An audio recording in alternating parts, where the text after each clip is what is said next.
up my 3-year-old. And I walked down the stairs, and I heard gasps and crying, and I didn't know what was going on. I thought, I'm going to peek in the break room, and I'm going to see some of my coworkers watching Oprah or some talk show, and nothing big.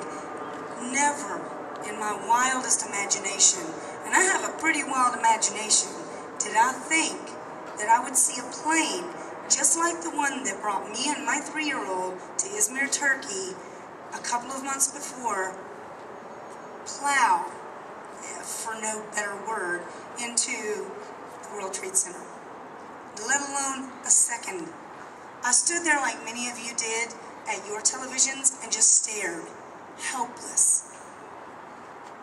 I couldn't do anything. What could I do? For the next 9 years, I was like a little child in school. Pick me, I want to go, I want to go, I want to go, I want to go. I want to serve my country. I want to go overseas. I want to defend the America, and I want to do my part for the war on terrorism. My chance finally came last year, and I was allowed to go for 6 months to the Middle East on a deployment. It was the best 6 months, almost 7 months of my life. Yes, I had to leave my teenage son at home. Yes, I had to leave my friends and family. But those were the proudest days of my life because I got to defend my wonderful family here in Minnesota, all of you. I got to defend my fantastic countrymen here in America, and I got to fight for other people's freedoms as well in other countries. I want to say a couple of people, like I said, that's the proudest 6 months I've ever had in my life. But I'm proud of a lot of other people too. I'm proud of the children, like these here today, and those around the nation who sent me cards. And they may not have been able to write, but they drew pictures and encouraged me and my comrades to keep on fighting the good fight. I want to thank the people. I'm so proud of the people who sent care packages, maybe a few too many cookies, but I'm not going to complain. Sent letters, prayed for us, wished us a safe return.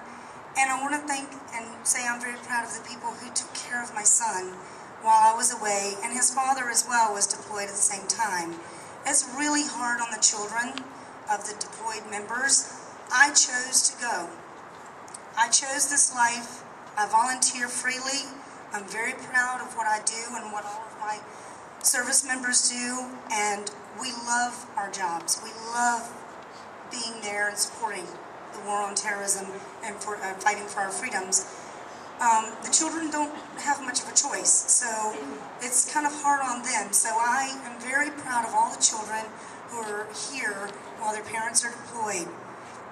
I'm very, very proud of our first responders and our police officers, firefighters who were there on that fateful day and continue to support our freedoms here in the United States.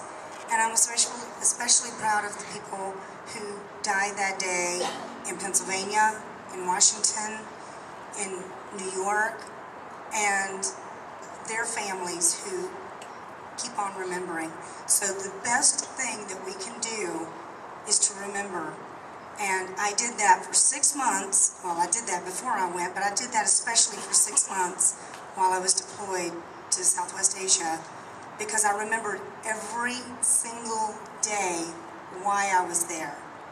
And it was to defend everyone, to fight for our freedoms, and to secure America, especially the young ones who don't remember. I remember, and I encourage you to remember too. Thank you.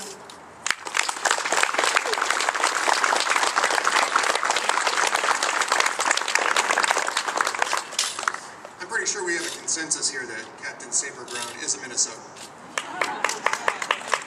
And we are proud that she is a Minnesotan. It's now my pleasure to introduce to you Captain Scholastica Baker.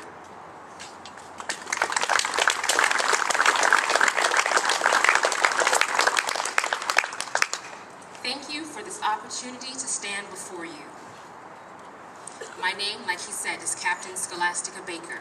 I joined the Minnesota National Guard in 2001 because, like many of my brothers and sisters who serve, I was moved to serve my country in her time of need. Since then, I and more than 25,000 of my fellow soldiers and airmen in the National Guard have deployed in support of operations in Iraq and Afghanistan. Many of them have served multiple times. We, citizen soldiers, voluntarily left our families behind to provide security for people with long histories of strife and war, rebuild their lives so that they could reclaim their freedom. The sacrifice of both the service members and families has been great. The impetus for this tremendous sacrifice is the reason we are gathered today. To remember those whose lives were taken in a horrible act of violence and hatred. Today is a show of solidarity to honor those who died and for us to show support for the families they left behind.